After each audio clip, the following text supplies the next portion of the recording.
Hi, I'm Kyra. Welcome to day 9 of Viva La Vegan. Today I'm going to show you how to cut a mango, and then we're going to make a fruit smoothie. So, mangoes can be a little bit awkward.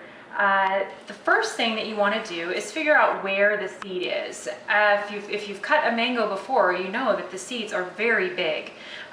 You can tell that one direction is wider than the other. This end's narrow. That means that the seed is going across this way in the mango. So the first thing you want to do is take a large knife, one that's big enough to cut through the mango, and position it so that you think you are on one side or the other of the seed, and then begin to cut. And if you run into the seed, you just adjust a little bit. And then I'm going to cut the other side.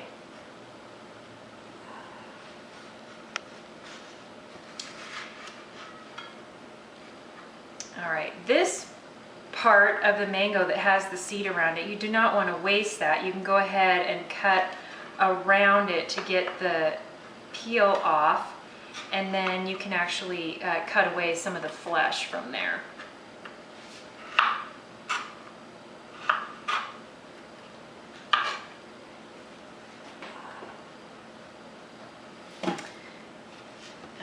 Now, the other trick to cutting a mango is what to do with these halves. And for those, I am going to use a smaller knife.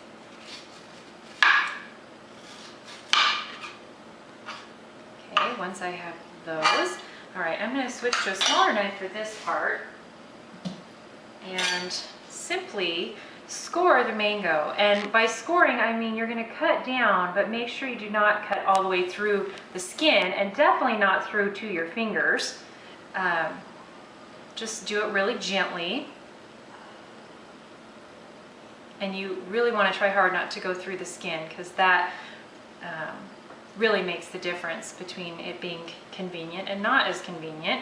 Okay, once you have scored it, you simply turn it inside out, and as you can see, I cut through the skin in a couple of places, but then you simply slice the little squares of mango off, and you have nice little dices of mango.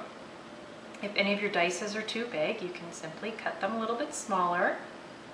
This is a very large mango.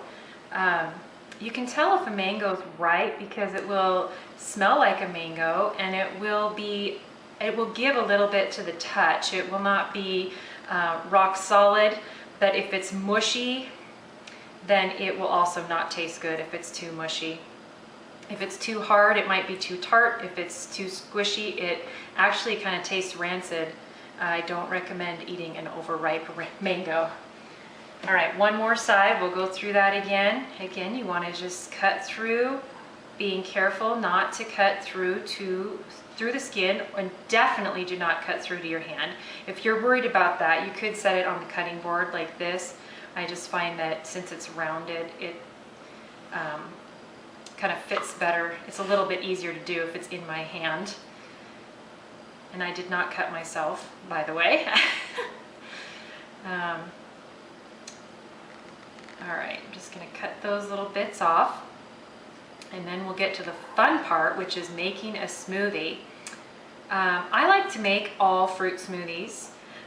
However, you can make a smoothie with just about any fruit or vegetable that you have. And in fact, I do find that a smoothie is a nice way to sneak some spinach into my children, or into myself for that matter. All right. There's our mango. Okay. So if I was going to make a smoothie that had spinach in it, I would actually use probably quite a bit more than that. And citrus fruits especially will cover up the flavor of spinach. So adding pineapple and lime to a spinach smoothie really disguises it for the kids. Sweeten it up with some grape, like some white grape juice. You could stick an avocado in a smoothie for a really creamy texture, but keep in mind that avocados will turn brown, so you'll definitely want to drink it right away. You can use oranges, bananas. If your bananas get brown, peel them, stick them in the freezer, and then just throw them frozen in smoothies. When I make a smoothie, I like to start with soft, fresh fruit on the bottom. A lot of times I use grapes because they're nice and fresh and juicy. This is a diced up nectarine. And then of course we're going to use our mango that we just diced.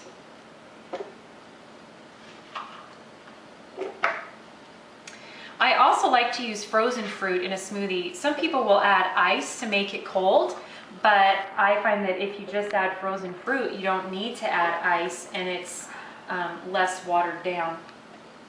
I'm going to add some frozen strawberries. Look, I had to put them all in. And then I have some mixed berries. I really like to use blueberries are my favorite to throw in on top, but all these berries are full of antioxidants. Okay, once you get all of your fruit in there, I like to put some water in.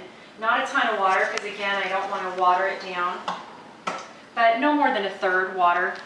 Actually, I think that's a little too much. Oh no, there go the berries. All right, and then I'm going to fill it the rest of the way with juice. In this case, I have orange juice, which just happens to be my favorite, but you could use whatever juice you like.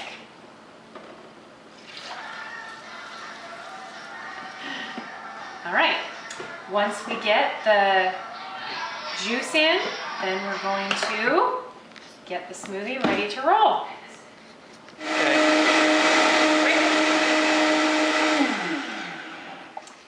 All right, once your smoothie is to the desired consistency, obviously you're going to just pour it and enjoy.